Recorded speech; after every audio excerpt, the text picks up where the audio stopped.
అతిథులందరూ కూడా ఒక 2 నిమిషాల్లో కార్యక్రమం అయిపోతుంది. ఆ గణపతి ప్రార్థన అనంతరము సరస్వతీదేవిని ప్రార్థన చేస్తాం. అలాగే గురువు గారు. The group started with a junior college offering arts, science and commerce. Heritage International School grand opening సందర్భంగా విచ్చేసినటువంటి అతిరథ మహారంధులందరూ కూడా తమ యొక్క అమృత హస్తాలతో జ్యోతి ప్రచురణ కార్యక్రమం నిర్వహిస్తూ ఉన్నారు.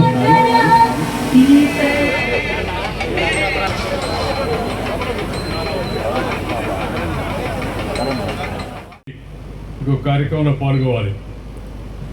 అందువల్ల ఎక్కువ సమయం తీసుకొని నేను జీవితంలో అందరికీ సమయ పాలన చాలా అవసరం. రెండవది క్రమశిక్షణ ఇంకా అవసరం. మూడవది కష్టపడి పనిచేసేటికి అలవాటు. ఈ 3 ఉంటే జీవితంలో ఎంత ఎత్తుకైనా ఎదగవచ్చు. ఈ విషయాన్ని అందరూ గుర్తించాలి. పిల్లలు ముఖ్యంగా అర్థం చేసుకుని దాని ప్రకారం నడుచుకోవాలని నేను కోరుతున్నాను. ఒక మంచి శుభ కార్యక్రమం సందర్భంగా ఇది చారిత్రాత్మక పట్టణమైన నరసరావుపేటకు రావడం, అది కూడా జిల్లా కేంద్రం అయిన తర్వాత మొదటిసారిగా ఒక మంచి విద్యా సంస్థకు ఇవాళ ప్రారంభోత్సవం చేయడం, పాత మిత్రులందరినీ కలుసుకోవడం చాలా సంతోషకరంగా ఉందని మీ అందరికీ మనవి చేస్తున్నాను. విద్యా సంస్థ ప్రారంభించడం అనేది ఎంతో శుభకార్యం. గుడి ఎంత పవిత్రమైందో బడి కూడా అంత పవిత్రమైంది. గుడిలో జ్ఞానోదయ ప్రసాదానికి దేవుడు కొలువై ఉంటే బడిలో కూడా దైవ సమానులైన గురువులు మన శిష్యుల్లో జ్ఞానాంకురాలను నాటే పవిత్ర బాధ్యతను నిర్వర్తిస్తుంటారు. అందుకని ఈ విద్యా సంస్థ ఏర్పడడం అయిపోయిందో మనకంతా మంచి పరిణామం. వెంకట్రావు గారు వ్యాపార దక్షతతో సంపాదించిన దాన్ని మరింత పెంచుకుందామనే ఆలోచన కాకుండా ఈ ప్రాంతానికి విద్య, వైద్య అవకాశాలను కల్పించే ప్రయత్నం చేయడం వారికి, వారి యొక్క బృందానికి నేను అభినందనలు తెలియజేస్తూ ఉన్నాను. కౌశల్య సుప్రజ రామ అంటూ ఆదమర్చి నిద్రపోతున్న శ్రీరాముడిని కర్తవ్యోన్ముఖుని చేయడానికి గురువు విశ్వామిత్రుడు మేలుకొలుపుతూ అన్న మాటలను మనం ఒకసారి గుర్తు చేసుకోవాలి. కౌశల్య తనడేను రామ, సూర్యోదయం కాబోతోంది, మనుషుల్లో సింహం వంటి వాడివైన ఓ రామ త్వరగాదే పవిత్రమైన కర్తవ్యాలు నిర్వర్తించాల్సి ఉందని ఆ శ్లోకం ఒక అర్థం. ఈ శ్లోకంలో ఎంతో అర్థం దాగి ఉంది. దాన్ని మనం అర్థం చేసుకునే ప్రయత్నం చేయాలి. మన పిల్లలకు కూడా తెలియజెప్పాలి. ఎంత గొప్ప సమర్థుడైన సకల గుణాభిరాముడైన రాముడిని కూడా కర్తవ్య ఉన్ముఖుని చేయడానికి గురువు ప్రేరణ, ప్రోత్సాహం అవసరమైంది. అలాగే మీ శిష్యులు ఎంత సమర్థులైన వారు ఉంటారు, కానీ ఆధునిక పోకడల వల్ల టీవీ, మొబైల్, ఫోన్ల వంటి వాటి యొక్క బాగా అలవాటు పడడం వల్ల సొంత ఆలోచనలు తగ్గిపోతున్నాయి. జడత్వం మనసులో వస్తుంది. టీవీ అవసరమే, సెల్ ఫోన్ అవసరమే, నెట్ అవసరమే, కానీ అవసరం నుంచి వాడితే అది ఒక మనం బానిసత్వానికి దాకా అలవాటు అయిపోతే ఎట్లుంటుందో ఆ విధంగా ఉంటుంది. దయచేసి అందరూ తల్లిదండ్రులు, పిల్లలందరూ దీన్ని గుర్తుపెట్టుకోవాలి. విజ్ఞానం ఎంతో ముఖ్యం. శాస్త్రీయ సాంకేతిక పరిజ్ఞానం ఇంకా చాలా ముఖ్యం. దానితో పాటు ప్రాపంచిక పరిజ్ఞానాన్ని మన పిల్లలు ముందు అమ్మమ్మలు, తాతయ్య దగ్గర నేర్చుకోవాలి. తర్వాత తల్లిదండ్రుల దగ్గర నేర్చుకోవాలి. ఆ తర్వాత పవిత్రమైన గురువుల దగ్గర నేర్చుకోవాలి. ఆ గురువుల జీవితంలో ఎప్పుడు గుర్తుపెట్టుకోవాలి. నేను ఎప్పుడు చెప్తుంటాను, కన్న తల్లిని, జన్మభూమిని, మాతృభాషను, మాతృదేశాన్ని గురువులు మర్చిన వాడు మానవుడే కాదు అని చెప్పారు. ఈ విషయాలు 5 విషయాలు కూడా పిల్లలందరూ, పెద్దలందరూ కూడా గుర్తుపెట్టుకోవాల్సిన అవసరం ఎంతో ఉంది. మాతృభాష ప్రతి ఒక్కరికి అవసరం. ఇంగ్లీష్ మీడియం స్కూల్కి వచ్చేంద్ర వెంకయ్యనాయుడు గారి మాతృభాష అని చెప్తున్నా అంటే ఇంగ్లీష్ మీడియం స్కూల్ కాబట్టి చెప్తూ ఉన్నాను. ఇంగ్లీష్ నేర్చుకోండి, కానీ ఇంగ్లీష్ వాడిగా పిల్లలను తయారు చేయడం. ఇందాక చెప్తున్నాడు, చిన్న విషయం చెప్పడం. మీకు వస్తే ఒక పుష్పగుచ్చం అందజేయండి అంటే ఎలా ఉంటుంది? బొకే ఏమంటే ఏం బొకే? బొకే ఏంది? బొకే. అలాగే మనం వచ్చిన వాళ్ళకి నమస్కారం పెడితే అది మన సంస్కారానికి అర్థమవుతుంది. కానీ ఉదయం మార్నింగు, మధ్యాహ్నం ఆఫ్టర్నూను, సాయంత్రం ఈవినింగు, రాత్రి గుడ్ నైట్. అది గుడ్ నైట్ బ్యాడ్ నైట్ మనకు తెలవదు. 24/7 నమస్తే, నమస్కారం అన్నాం అనుకోండి, సంతోషపడతారు అందరూ. ఈ చిన్న చిన్న విషయాలకు కూడా పిల్లల్ని చిన్నప్పటి నుంచి అలవాటు చేయాలి. తల్లిదండ్రులు ముఖ్యంగా పిల్లలకి ఏంటంటే ఇంగ్లీష్ వాడు పోతూ మన దేశాన్ని దోచుకొని మన సంపద హరించుకోబోయి మన విద్యా విధానాన్ని బానిసత్వంలాగా తయారు చేసి వాళ్ళు గొప్పని మనం తక్కువని భావం కల్పించిపోయారు. దాన్ని వదిలించుకుంటే అంత తొందరగా వదిలించుకుంటే అంత మంచిది. అందుకని నూతన విద్యా విధానంతో పాటు భారతీయ విద్యను భారతీయకరణ చేయాల్సి ఉంది. You have to nationalise education. You have to tell our students about our history. Robert Clive the great అని నేర్చుకోవాల్సిన అవసరం లేదు. అలెగ్జాండర్ ది గ్రేట్ అని నేర్చుకోవాల్సిన అవసరం లేదు. పల్నాటి బ్రహ్మనాయుడు చాలా మంది తెలవచ్చు. ఎమ్మెల్యే బ్రహ్మనాయుడు తెలవచ్చు, కానీ ఆ బ్రహ్మనాయుడు గురించి, ఆ పల్నాటి నాగమ్మ గురించి, లేకపోతే అల్లూరు సీతారామరాజు గురించి, వీరపాండ్య కట్టబొమ్మన్న గురించి, ఛత్రపతి శివాజీ మహారాజు గురించి, రాణా ప్రతాప్ గురించి ఎంతమందికి తెలుస్తుంది? అందుకని పిల్లలకి తల్లిదండ్రులు దయచేసి ముందు ఇంట్లో మాతృభాషలో మాట్లాడితే అలవాటు చేయండి. ఇంటిలో, వీధిలో, గుడిలో, బడిలో, అమ్మ ఒడిలో నుంచి ఏ భాష అయితే వచ్చిందో దాన్ని అందరికీ అలవాటు చేయాలి. నేను దీని ఒక మిషన్గా పెట్టుకుని ఎక్కడికి వెళ్ళినా ఈ భాష గురించి చెప్పడం. ఎందుకంటే మాతృభాష కళ్ళలాంటిది, ఇంగ్లీషు కళ్ళద్దాలు లాంటిది. కళ్ళుంటే కళ్ళద్దాలు పనిచేస్తాయి. కళ్ళేమనుకోండి, నువ్వు రెబాన్ గ్లాస్ పెట్టుకున్నా జుబాన్ నుంచి ఏం బయట రాదు. అందుకని ఇప్పుడు భాష చూస్తున్నా మనం చెప్తున్నారు ఇందాక అందరూ ముందు భాష నేర్చుకోవాలా, తర్వాత విషయం నేర్చుకోవాలా. అదే నేరుగా మాతృభాషలో ఉందనుకోండి ప్రాథమిక విద్య నేరుగా మనసులోకి వచ్చింది. ఇది అందరూ గుర్తించాల్సి ఉంది విద్యా విధానంలో. ఇంగ్లీష్ నేర్చుకోబడేదా? నేర్చుకోవాలి తప్పనిసరిగా. తర్వాత ముందు మాతృభాష, first mother tongue, afterwards brother tongue, later any other tongue. ముందు అమ్మ భాష, తర్వాత మన సోదర భాష, దేశంలో ఉండే ఎక్కువ మంది వాడే భాష, ఆ తర్వాత ఇంగ్లీష్. చాలా మంది ఇంగ్లీష్ చదువుకోకపోతే పైకి పోవు సార్ అని. ఆ మధ్య ఒక్కరు అడిగాడు నన్ను, సార్ ఇంగ్లీష్ చదువుకోకపోతే పైకి పోవంటుంది కదా అని. నేను చెప్పాను, నీ ముందే భగవంతుడికి ఫోన్ చేస్తాను, ఐఎస్టీ చేసి అడుగుతాను ఆయన్ని, ఏమయ్యా ఇంగ్లీష్ రాకపోతే నీవే రావడానికి లేదా, ఏమైనా ఇంగ్లీష్ మీడియం కంపల్సరీ అని అంటే దేవుడు చెప్పాడు అదేం లేదు, ఎక్స్పైరీ డేట్ అయిపోతే ఎవరికైనా నేరుగా వచ్చేయచ్చు, లాంగ్వేజ్ నో బాడీ అని చెప్పాడు. అంటే వాడు నవ్వుతూ, సార్ అది కాదు సార్, మీరు సరదాగా చెప్తున్నారు, కానీ పైకంటే ఉన్నత స్థానానికి. నేను చెప్పాను, నేను ఎక్కడికి వెళ్ళాను? ఈ దేశంలో 2వ అత్యున్నతమైన రాజ్యాంగ పదవికి చేరుకున్నా, పల్లెటూరులో పుట్టా, రైతు బిడ్డగా పుట్టా, మట్టి పిసుకునేటికి అలవాటు చేసుకున్నా చిన్నప్పుడు. ఆ కాన్వెంట్కి ఎప్పుడు పోలా, ఉపరాష్ట్రపతి అయ్యాను. ఈ దేశ రాష్ట్రపతిగా ఉన్న ద్రౌపది ముర్ము గారు ఆమె మాతృభాష చదువుకున్నారు. ప్రపంచంలో శక్తివంతమైన ప్రధానమంత్రిగా ఆయన చెప్పబడే నరేంద్ర మోడీ గారు కాన్వెంట్ మొహం కూడా చూడ. నిన్నటిదాకా సుప్రీంకోర్టు ప్రధాన న్యాయమూర్తిగా పనిచేసిన జస్టిస్ రమణ ఆయన మాతృభాష చదువుకున్నానని చెప్పాడు.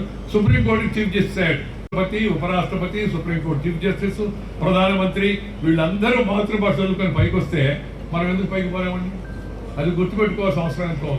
అందుకని దయచేసి అందరూ ముందు మాతృభాష చదివించండి, ఆ తర్వాత ఇంగ్లీష్ భాష, హిందీ ఇవన్నీ కూడా తప్పనిసరిగా మనం అలవాటు చేయాల్సి ఉంది. మా అమ్మాయి స్కూల్ పెడితే బయట రాసింది, medium is English, culture is Indian. భారతీయ సంస్కృతిని మనం అలవాటు చేసుకోవాలి. మన కట్టు, మన బొట్టు, మన మాట, మన ఆట, మన పాట, మన భాష, మన యాస, మన గోస, ఇవన్నీ కూడా మన అలవాట్లు మనం ఉంచుకోవాలి. ఆ నిదానంగా మన అలవాట్లు పోయి ఆ ఫ్యాషన్ చూసి అదేదో దీన్ని చూసి కదా కోత పెట్టుకున్నట్టుగా ఆ పద్ధతి ఈ యొక్క పాత ఇంగ్లీష్ విద్యా విధానం వల్ల వస్తుంది. దాని స్థానంలో భారతీయ విద్యా విధానం రావాలా, భారతీయకరణ జరగాల, భాషను నేర్చుకోవాలి. దాంతోపాటు ఇంగ్లీష్ భాష కూడా తప్పనిసరిగా నేర్చుకోవాల్సిన అవసరం ఎంతో ఉందని ఈ విషయాన్ని అందరూ గుర్తుపెట్టుకోవచ్చని మీ అందరూ కూడా మనం చెప్తాను. ఈ రామాయణ మహాభారతం లాంటి యొక్క మహాకావ్యాలు మన పాఠ్యాంశంలో భాగం కావాలి. అది జీవితంలో మంచి నడవడిక నేర్పిస్తాయి మనకి. Education is important. Education is not for employment. Education is for empowerment.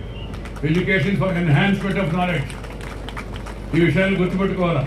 చదువుతో పాటు సంస్కారాన్ని నేర్పించాలి ఉపాధ్యాయులు. చదువుతో పాటు సంస్కారాన్ని నేర్పించాలా. సంస్కారం అంటే పెద్దల్ని గౌరవించడం, ప్రకృతిని గౌరవించడం, ఉదయాన్నే సూర్యుడితో పాటు వేయడం, సూర్యాస్తమయాన్ని పనులు పూర్తి చేసుకోవడం, అలాగే నీటితో, గాలితో, వేడితో, వెలుతురుతో, వీటన్నిటితో స్నేహంగా ఉండే జీవనం అవుతుందో అది ఆరోగ్యవంతమైన జీవితం అవుతుంది. దీన్ని అందరూ గుర్తుపెట్టుకోవాలి. భారతీకరణ భాగంగా ఉదయాన్నే వేయడం, కాస్త వ్యాయామం చేయడం, సైక్లింగ్ చేస్తావా, జాగింగ్ చేస్తావా, రన్నింగ్ చేస్తావా, లేకపోతే ఇంకేదైనా ఆట ఆడతావా, నీ ఇష్టం వచ్చిన ఆట అలవాటు కావాలి. ఆ తర్వాత అవకాశం ఉంటే పాట కూడా మన జీవితంలో భాగం కావాలి. అప్పుడు మనకు మంచి బాట ఏర్పడుతున్న విషయాన్ని అందరూ పిల్లలు గుర్తించుకోవాల్సిన అవసరం ఎంతో ఉంది. పిల్లలను కూడా కేవలం చదువు మీద ఆ మక్కీగా వాళ్ళని బలవంతం చేసి చదివించడం కాకుండా వాళ్ళకి గృహజ్ఞానం పెరగాలంటే, ప్రాపంచిక పరిజ్ఞానం పెరగాలంటే, జనరల్ నాలెడ్జ్ పెరగాలంటే వాళ్ళతో ఇంటరాక్షన్ చేయాలి. చరిత్ర గురించి చెప్పాలి, సంస్కృతి గురించి చెప్పాలి. ఆది కాలం నుంచి, వేదకాలం నుంచి, పుణ్యకాలం నుంచి, పురాణ కాలం నుంచి మన పూర్వీకులు అనుభవించి రంగరించి మేళ నుంచి మనకు అందించినట్టు వారసత్వం అయితే ఉందో ఆ వారసత్వాన్ని మనం మన పిల్లలకు అందించాలి. నిన్న మొన్న మనం సంక్రాంతి జరుపుకున్నాం, ఇవాళ ముక్కను. ఇవన్నిటికీ వెనక ప్రతి దాంట్లో ఒక శాస్త్రం ఉంది.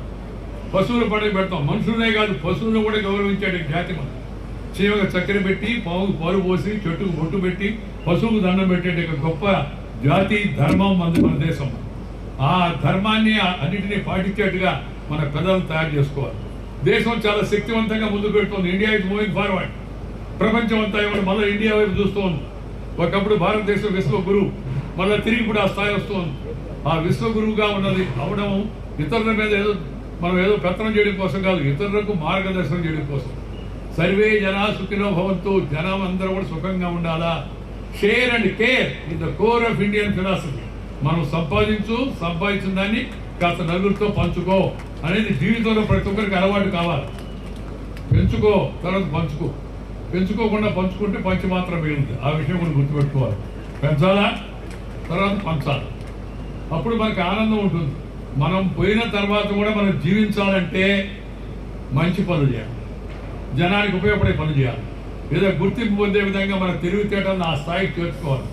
అబ్దుల్ కలాం చనిపోయాడు కానీ ఇంకా బతుకున్నాడు, కానీ జనం అటల్ బిహారీ వాజ్పేయి గారు చనిపోయారు కానీ జన హృదయంలో ఇంకా ఆయన ఉన్నాడు కదా. ఎందుకని వాళ్ళు చేసిన మంచి పనులు అలాంటివి.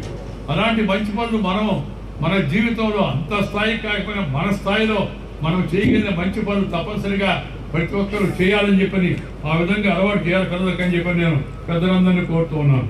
గురువు జ్ఞాననిధి సంపన్నుడు, జ్ఞానాన్ని ప్రసాదించేవాడు, బ్రహ్మస్వరూపుడు, అజ్ఞానాంధకారాన్ని పారదోలే వెలుగులను ప్రకాశింపజేసేవాడని మనము ఆచార్యో జ్ఞాననిధి. అంతరిక్ష పరిశోధనలపై విద్యార్థులను నాసా చిన్ననాటి నుంచి ప్రోత్సహిస్తోంది. వారికి వివిధ రకాల పోటీలు, శిక్షణ నిర్వహిస్తోంది. మన పాఠశాలలో కూడా వ్యవసాయం, ఇతరత్ర గ్రామీణ రంగాల్లోని సమస్యలకు పరిష్కారం కనుక్కునే విధంగా విద్యార్థులను చిన్ననాటి నుంచే ప్రోత్సహించాలి. Agriculture is our basic culture, understand that. అది గుర్తుపెట్టుకోండి. వ్యవసాయం అయితే ఉందని మన మౌలికమైన యొక్క మన సంస్కృతి. అందుకని వ్యవసాయంలో కూడా మన పిల్లలకి అభివృద్ధి కల్పించే ప్రయత్నం చేయాల్సిన అవసరం ఉంది. ఈరోజు మనం అందరం కూడా మన సంస్కృతిని గుర్తు చేసుకొని మన పెద్దలను గౌరవిస్తూ ప్రకృతిని కాపాడుకుంటూ షేర్ అండ్ కేర్తో పాటు love and live with the nature culture together for better future. ప్రకృతిని మనం ప్రేమిస్తే ప్రకృతి మనల్ని ప్రేమిస్తుంది. అకాల వర్షాలు రావు, ఏదో సునామీలు రావు. ఎందుకంటే మనం ప్రకృతిని చెడగొడుతున్నాం. అందుకే ఇవన్నీ రకాల ఇబ్బందులు మనకు వస్తున్నాయి. కాబట్టి ప్రకృతితో కలిసి జీవించే అలవాటు చిన్నప్పటి నుంచి పిల్లలకు నేర్పించండి. నాయకత్వ లక్షణాలు చిన్నప్పటి నుంచి నేర్పించండి. వారిని నిరుత్సాహపరచొద్దు, సానుకూల మాటలతో ప్రోత్సహించండి. వక్తృత్వ పోటీల్లో పాల్గొనేట్టుగా, వ్యాసరచన పోటీల్లో పాల్గొనేట్టుగా, అలాగే క్రీడల్లో పాల్గొనేట్టుగా 10 మంది ముందు 10 మందితో మాట్లాడే అలవాటు చిన్నప్పటి నుంచి చేయాల్సిన అవసరం ఎంత ఉందో అని మీ అందరికీ నేను మనవి చేస్తా ఉన్నాను. మిత్రులారా, ఆఖరిగా నేను చెప్పదలుచుకుంది ఒకటే, విద్యా సంస్థలు విద్యను అందించడం కోసం, ఆ విద్యా సంస్థలు నడిపేవాళ్ళు you should treat this as a mission. It's a mission for the nation and we must do it with passion. Do not expect any commission or do any omission or give any remission. You must have the passion. ఈ విషయాన్ని అధ్యాపకులు, నిర్వహించే యజమానులు అందరూ గుర్తుపెట్టుకోవాల్సిన అవసరం ఉంది. విద్య commission కోసం కాదు. ఈ విద్య నేను చెప్పినట్టుగా దేశం కోసం, మంచి తెలివితేటలు కలిగిన పిల్లలను తయారు చేయడం కోసం, మన భవిష్యత్తు కోసం. దాన్ని అందరూ గుర్తుపెట్టుకొని ఆ మార్గంలో నడవాలా. అంటే ఫీజులు లేకుండా స్కూల్ నడుస్తుందా? నడవదు. రీజనబుల్గా ఉంటారు ఫీజు లేకపోతే ఎవరు స్కూల్ నడపగలరు? టీచర్ ఊరికే వస్తారా చెప్పడానికి? అందుకని బట్ రీజనబుల్గా ఉండి విత్ ఇన్ లిమిట్స్లో ఉండేట్టుగా ఉండాలి. ఈ ఫ్రీగా ఇస్తుంది గవర్నమెంట్. ఇక్కడ ఉన్నారు కొంతమంది, వాళ్ళ ముందు ఒక విషయం చెప్పదలుచుకోండి నేను. ఈ గవర్నమెంటే కాదు, తెలంగాణ కానీ లేకపోతే ఉత్తరప్రదేశ్ ఇంకో దగ్గర కానీ ఏది ఫ్రీగా ఇచ్చే అలవాటు చేయకూడదు. ఏది ఫ్రీగా ఎవరికి ఇవ్వకూడదు అసలు. కానీ 2 ఫ్రీగా ఇవ్వాలి. ఏదో వెంకయ్య గారు ఈ మాట చెప్తాడు, ఒకటేమో ఫ్రీగా ఇవ్వద్దు అంటాడు, మళ్ళీ 2 ఇవ్వాలంటాడు. నేను చెప్పే 2 ఏంటంటే, ఒకటి విద్య, చదువు. రెండు వైద్యం. ఈ రెండు పేదలకు ఫ్రీ చేయండి, ఇక మిగతా ఏం పని. మీరు మిగతా ఉదయం అంతా ఇవ్వడం, సాయంత్రం అక్కడికి పంపించడం, దానివల్ల వచ్చే ప్రయోజనం ఏందో మనం చూస్తున్నాం. పని చేయడం అలవాటు మానేస్తారు, అనిస్తానికి దారి తీసే పరిస్థితి ఉంది. కాబట్టి దయచేసి ప్రభుత్వాలు తమ దగ్గర సంపాదన ఉంటే ఆ సంపాదన విద్య మీద ఖర్చు పెట్టాలా, ఆ సంపాదన వైద్యం మీద ఖర్చు పెట్టాలా, ఆ సంపాదన రహదారి మీద ఖర్చు పెట్టాలా, ఆ సంపాదన రవాణా పైన ఖర్చు పెట్టాలా, ఆ సంపద ప్రజలకు సౌకర్యం కలిగించే విషయాలపైన పెట్టాలి. కానీ తాత్కాలిక ప్రయోజనం ఇచ్చేటే ఇవి ఫ్రీబీస్ దేశానికి ఏమాత్రం మంచిది కాదు. నువ్వు పెద్దవాళ్ళు చెప్పారు, చేపలు పట్టేది నేర్పించరా, చేప ఇవ్వద్దని. చేప ఇవ్వడం అలవాటు చేసావనుకోండి, మధ్యాహ్నం నువ్వు మట్ట గుడిసిస్తే సాయంత్రం నాకు కొరమీన కావాలంటావు. అటు కాకుండా పట్టే విధంగా అలవాటు చేసామనుకోండి, పట్టుకోవడం ఉండే కష్టమైంది వాడికి తెలిసి వస్తుంది, దాని ప్రకారం కష్టపడేటికి అలవాటు అవుతుంది. దీన్ని ప్రభుత్వ ఒక రాజకీయ పార్టీ గురించి ఇక్కడ ఉండే పార్టీ గురించి నేను చెప్పడం లేదు. ఇక్కడ ఉండే పార్టీ, అక్కడ ఉండే పార్టీ, ఢిల్లీలో ఉండే పార్టీ అందరూ కూడా ఈ పోటా పోటీ ఉచితాలు ఇచ్చేటి పద్ధతులు మానేసి విద్య పైన, వైద్యం పైన దృష్టి పెట్టాలని చెప్పని నేను సందర్భంగా చెప్తూ మరొకసారి మన ఈ మంచి జ్ఞాననిధి జ్ఞానదాతర బ్రహ్మరూపి ప్రకాశ అని చెప్పి శ్లోకం ఉంది. దాని అర్థం అది. అందుకని మనం ఈ అర్థాన్ని కూడా పిల్లలకు బోధించి చెప్పాలి. అర్థాన్ని బోధించి దాన్ని అనుకునే పరమార్థాన్ని కూడా పిల్లలకి గురువులు బోధించాల్సిన అవసరం ఎంతో ఉంది. అలాగే ఒకప్పుడు గురుకులంలో ఉండి చదివేవాడు పిల్లలు, గురువుతోనే నివసించేవాడు. ఇవాళ గురుకులాలు కాదు, ఇందాక చెప్పారు అపార్ట్మెంట్లో స్కూల్ డిపార్ట్మెంట్ దాకా మైండ్ దారైపోవడం, కంపార్ట్మెంట్ దాకా జీవితం అయిపోవడం అది జరుగుతుంది. అందుకని విద్యా సంస్థలకు తప్పనిసరిగా కొంత ఖాళీ స్థలం ఉండాలా, చెట్లు పెంచే అవకాశం ఉండాలా. మా చిన్నప్పుడు క్రాఫ్ట్ క్లాస్ ఉండేది. క్రాఫ్ట్ క్లాస్ మగ్గం ఉడికేలాగా ఆ విధంగా అందరికీ నేర్పించేవాడు. రెండోది అలాగే మనకి గార్డెనింగ్ క్లాస్ ఉండేది, చెట్లు ఎలా పెంచాలా అనేది ఒక క్లాస్ ఉండేది ఆ రోజుల్లో. అలాగే ఫిజికల్ ఫిట్నెస్ కోసం ఒక క్లాస్ ఉండేది. ఇప్పుడు అవన్నీ ఆ క్లాసులని పోయినా అంతా మగ్గింగ్ అని. దానివల్ల వచ్చిన ప్రయోజనం ఏం లేదు, మంచి పౌరులుగా తయారు కావాలి. కాబట్టి దయచేసి జ్ఞానాన్ని పెంచే విధంగా, శారీరక సౌష్ఠవం వచ్చే విధంగా, if you're physically fit you'll be mental alert. శారీరకంగా సౌష్ఠంగా ఉంటే మానసికంగా కూడా బుద్ధి బాగా వికసిస్తుంది. అంతేగాని కేవలం శరీరం పెంచుకుంటే వచ్చే ప్రయోజనం లేదు. దీనికోసం ఆటల్లో ప్రతి ఒక్కరు కొంత భాగస్వాములు కావాలి. యోగా నేర్చుకోవాలి. మనం అడిగారు సార్ యోగా మంచిదే, కానీ యోగా మోడీ గారు అంటే యోగా నేను చెప్పాను, yoga is not for Modi, it is for your body. ఆ విషయాన్ని గుర్తుపెట్టుకోవాలి. మోదీ గారు ప్రపంచ వేదిక మీద చెప్పాడు, ఐక్యరాజ్య సమితి దాన్ని అంగీకరించి వాళ్ళందరికీ సిఫారసు చేసింది. ప్రపంచంలో మీ సమాచారం కోసం 170 దేశాల్లో యోగా ఇవాళ ప్రాక్టీస్ చేస్తున్నారు. మన దేశంలో మనం ఇంకా ఆలోచిస్తున్నాం యోగా చేస్తే ఏమవుతాయి. మన కుర్రోడు అడిగాడు నన్ను, సార్ యోగా చేస్తే ఏమవుతాయి, నాకేమొస్తుంది సార్ అన్నాడు. యోగుడి అవుతావురా అన్నాడు. యోగా చేస్తే యోగుడిగా తయారవుతాను పోయి. యోగా, వ్యాయామం, ఆట పాట జీవితంలో ఒక బాట కావాలి. రెండవది మనం అందరం కూడా మంచి పౌష్టిక ఆహారాన్ని తినాలి. ఏంట్రా వెంకయ్యనాయుడు గారు మాజీ ఉపరాష్ట్రపతి భోజనం సంగతి చెప్తారు. ఎస్, జనం భోజనం అలవాట్లు అవుతున్నాయి, మారిపోతున్నాయి. కొత్త తరం ఈ పాశ్చాత్య వ్యామోహంతో వాళ్ళు చూసి అనుకరించి ఫాస్ట్ ఫుడ్ మనం ఎవరో కురోడు చెప్పండి ఫాస్ట్ ఫుడ్ వద్దురా అని చెప్తుంటే, సార్ ఫుడ్ ఇన్స్టెంట్గా దొరకదు సార్ అండి. ఇన్స్టెంట్ ఫుడ్ అంటే కాన్స్టెంట్ డిసీజ్ అని అర్థం. ఇన్స్టెంట్ ఫుడ్ అంటే కాన్స్టెంట్ డిసీజ్ అని, ఎప్పుడు జబ్బులు వస్తూ ఉంటాయి, మాత్రం వేసుకొని ఉండాలా, ఆసుపత్రికి పోతూ ఉండాలి. మనము మంచి పౌష్టికాహారాన్ని తినాలి. ఇప్పుడు మళ్ళా జనం తిరిగి మళ్ళీ పౌష్టికాహారం చూస్తారు. సద్దలు, జొన్నలు, కొర్రలు, రాగులు, అరుగులు, ఇంకా రకరకాలు అన్నీ కూడా పాలిష్డ్, మరి బాగా పాలిష్ పెట్టి ఉన్న బలాన్నంతా తీసేసి స్వచ్ఛగా ఉండేట బియ్యం తింటున్నాం. అందుకని స్వచ్ఛగా తయారవుతున్నాం. కాబట్టి పౌష్టిక ఆహారం చాలా ముఖ్యం. మన దేశంలో ఉన్న ఆహార పొరపాట్లు, రుచులు ప్రపంచంలో ఎక్కడ లేవు. ఇన్ని ఆహార మనం చూసాం కదా, ఎన్ని రకాలు కావాలంటే అన్ని రకాలు ఉన్నాయి. మన పాతవన్నీ కొంతమంది అయిన పాత వేసారంటారు. రేపు పాత చింతకాయ పచ్చడిలో ఉండే రుచి ఏం తెలుసు. ఒకసారి వెళ్ళి పాత చింతకాయ పచ్చడి తొక్కు నోటికి రాసుకొని అక్కడ రానికి రాసుకొని తెలుసు, దాని రుచి అని తెలుస్తుంది. దాంతోపాటు మనం నాటుకోడి పులుసు, రాగి ముద్ద కలుపుకొని తింటే ఎంత బాగుంటుంది. అనేక ఉన్నాయి. మన వదిలిపెట్టి ఇటు పిజ్జాల వైపు, బర్గర్ల వైపు పరిగెత్తడం. ఆ తర్వాత ఫుడ్ ఆర్డర్ ఇవ్వడం. ఇంట్లో వంట చేయడం తగ్గిస్తున్నారు కొంతమంది. మంచిది కాదు. వంట ఉంటేనే జంట ఉంటుంది. వంట పోతే జంట విడిపోద్ది భవిష్యత్తులో. ఈ విషయాన్ని గుర్తుపెట్టుకోండి అందరూ కూడా. అంటే వంట ఆడవాళ్ళే చేయాలని కాదు, మగవాళ్ళు కూడా చేయొచ్చు. ఎవరు చెప్పారు ఆడవాళ్ళు చేయాలని? నలభీమ పాకం, పాకశాస్త్ర ప్రవీణుడు భీముడు, నలమహారాజు, ఇంకా అనేక మంది పాకశాస్త్రంలో ప్రావీణ్యత కనిపించారు. అందువల్ల మగవాళ్ళు కూడా వంట చేసుకోవచ్చు. కానీ వంట ఇల్లు అనేది ఒకటి ఉండాలి, పూజా రూమ్ అనేది ఒకటి ఉండాలి. ఏ దేవుడిని పూజించాలి నీ ఇష్టం అని. నేను పరాని దేవుడిని పూజించాలని నేను చెప్పను. పూజా రూమ్ అనేది ఒకటి ఉండాలి. చదువుకునేదానికి పట్టణ మందిరం అనేది ఒకటి ఉండాలి. ఆ తర్వాత శయన మందిరం ఉండాలి. కాబట్టి జీవితంలో ఈ చిన్న చిన్న విషయాలు అందరూ గుర్తుపెట్టుకోవాల్సిందిగా నేను మనవి చేస్తూ